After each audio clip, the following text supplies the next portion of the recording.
Je reviens sur les topiques sensoriels, qui sont un élément absolument essentiel pour comprendre la différence entre les hommes et les femmes. Et j'ai employé le mot « enfant ». Effectivement, il y a des sens qui sont liés à l'enfance.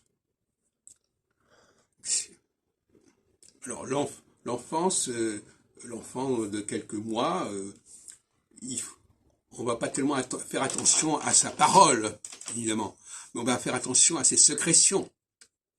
Sécrétions, ses excréments, les odeurs qu'il provoque, qui sont souvent le signe de quelque chose qu'il faut changer les couches, etc. Donc l'enfance, c'est pas la parole.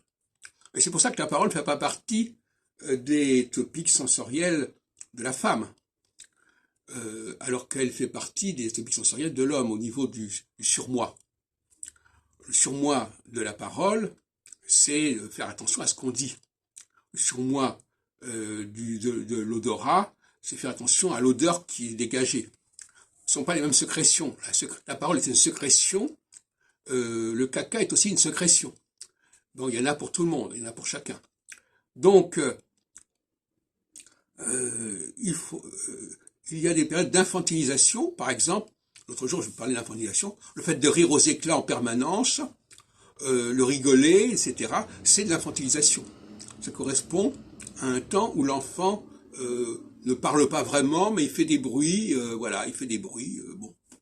Et il faut pas faire trop attention à ce qu'il dit, de toute façon. Par contre, il faut faire attention s'il pue, si ses vêtements puent, oui, alors là, il faut faire attention.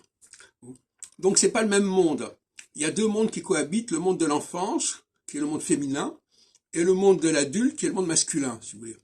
Et avec des sens qui sont pas les mêmes.